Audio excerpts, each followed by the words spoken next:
રાજકોટના જાણીતા orthopaedic surgeon doctor Hiren કોઠારી છેલ્લા 35 વર્ષથી પ્રેક્ટિસ કરે છે અને હાડકાં સાંધાના રોગો અંગેનું વિશાળ અનુભવ ધરાવે છે. તેઓ કહે છે કે શિયાળો સ્વાસ્થ્ય માટે લાભકારી ઋતુ માનવામાં આવે છે, પણ હાડકાં અને સાંધાના મામલે સ્થિતિ થોડી ઘણી બદલાઈ જાય છે. ઠંડી વધતા ઘણા દર્દીઓમાં સાંધાનો દુખાવો, જકડાવા અને ચાલવામાં તકલીફ જેવી ફરિયાદો વધી જાય છે. તેનું મોટું કારણ છે શિયાળામાં ફિઝિકલ એક્ટિવિટી ઓછી થવી અને બ્લડ સર્ક્યુલેશન ઘટવું. તો ત્યારે જો અમારો ખાસ અહેવાલ.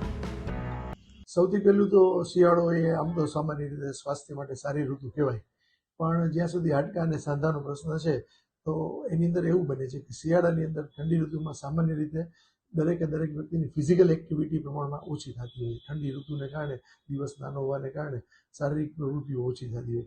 આને કારણે સાંધા અને હાડકાં એને સ્ટીફનેસનો અનુભવ થાય. બીજું, ઠંડી ઋતુને કારણે શરીરની અંદર ઓવરઓલ સર્ક્યુલેશન ઓછું થાય, બ્લડ સર્ક્યુલેશન સ્લો થાય.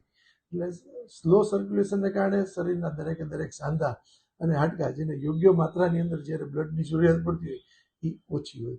એને કારણે એ સાંધા અને એની આજુબાજુના રહેલા સ્નાયુ, ખાસ કરીને સાંધામાં, તો એ સ્ટીફનેસ અનુભવે, જકડામણ અનુભવે. અને આ જ સંજોગોની અંદર જ્યારે આપણે એવી વસ્તુને ગરમાવો આપીએ અથવા શેક કરીએ તો આપણને સારો અનુભવ થાય છે. એ બતાવે છે કે ઠંડી ઋતુ સાંધાને અને ઓપરેશન કરેલા હાડકાને જકડાવવાનું કામ કરે છે.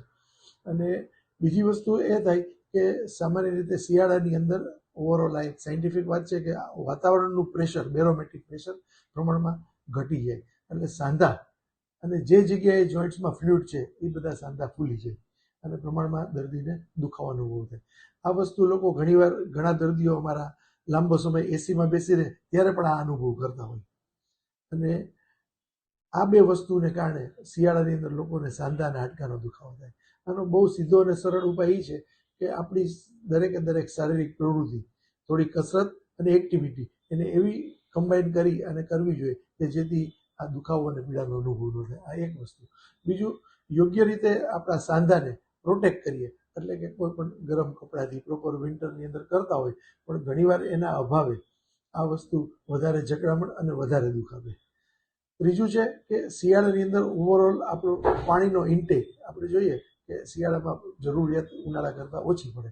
તો આવા સમયે યોગ્ય માત્રાની અંદર પાણી પીવાથી પણ હાઇડ્રેશન મેન્ટેન થાય અને આ હાઇડ્રેશન શરીરની અંદર યોગ્ય સર્ક્યુલેશનને મેન્ટેન કરવામાં કામ આવે. આમ શિયાળાનું ઋતુ સ્વાસ્થ્યપ્રદ તો જ રહે જો એ દરમિયાન વ્યક્તિ પોતાની શારીરિક પ્રવૃત્તિ અને દરેક એક્સરસાઇઝ અથવા તો ખોરાક મેન્ટેન કરે તો મને લાગે છે કે આ સૌથી સારામાં સારી ઋતુ છે અને આ દરમિયાન ઓછામાં ઓછી બીમારીઓ પણ જોવા મળતી હોય છે.